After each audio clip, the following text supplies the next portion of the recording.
hear this elation in the detective's voice, and he said, "We got him. We got him." A Tennessee man has now been arrested a year and a half later after 22-year-old Mercedes Vega was found inside a burned car in Arizona. Now, in a statement released yesterday, a spokesperson with the Maricopa County Sheriff's Office in Arizona identified the person arrested as 22-year-old Sincere Hayes, as you see pictured here. Now, the statement says that Hayes was arrested in Tennessee by the Hamilton County Sheriff's Office, and our Chattanooga's Fallon Howard is joining us live in studio now with more details. Fallon, good morning. Good morning, Dane and Hannah. That's right. The Hamilton County Sheriff's Office inmate records say Sincere Hayes was arrested on November 11th and is being held with no bond. We did some digging and got in contact with a news station in Phoenix, Arizona, who spoke with the parents of Mercedes Vega. They were called when they got a knock at the door from law enforcement on April 17th, 2023. We called the detective and we were like, explain to us what is going on.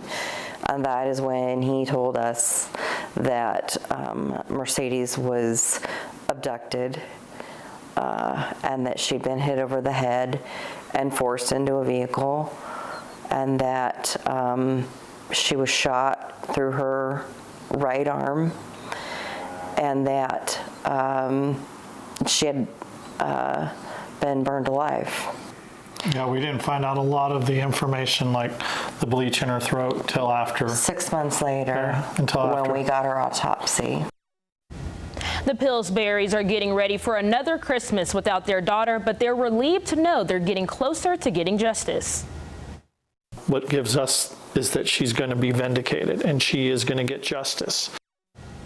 We have reached out to the Hamilton County Sheriff's Office for more details on Hayes' arrest. Reporting in studio for our Chattanooga, I'm Fallon Howard. Dane, Hannah, back to you.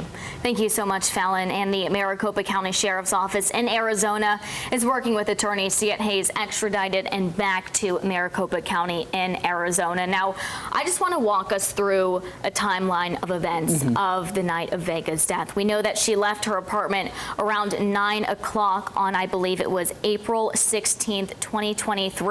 She had plans to go see friends. She ended up by abruptly canceling those plans with her friends, saying that she was going to work. Later on, they found her car about a mile away from her apartment complex with the keys still inside and parked illegally, and they did later find her body in that burning car with all of those traumatic injuries that we heard about, the bleach in her throat, the gunshot wound to her arm, and that head trauma as well. You know, obviously we're waiting on a lot more details, but I think it's fair to argue what this amounts to is essentially torture. We, don't know all the details about it. Sounds like the parents believed that she did not know, Hayes at all, so we don't know if, what the motive was behind that murder, or if this was just a random event.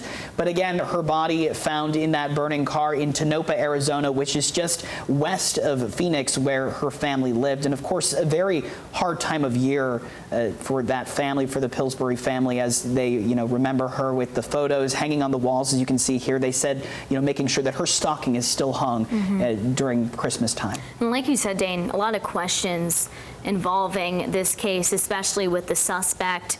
We don't necessarily know. I mean, the parents have said that she didn't know her alleged attacker here, and that just a lot of questions up in the air around the motive, if this was just a random attack, if this was planned. A lot of investigating to do later on in this case, but at least a little bit of justice finally for this family, so that they can have a little bit of peace of mind again, it being a year and a half later since this all unfolded. And of course, we've been in close contact with that Fox affiliate station in Phoenix, Arizona, hoping to communicate and gather those details, across the country, everything that's coming in. Again, we know that Hayes is reportedly a Tennessee resident, so whether, why he was there in Arizona, again, still yet to be seen. We'll continue to follow all of those details here on our Chattanooga.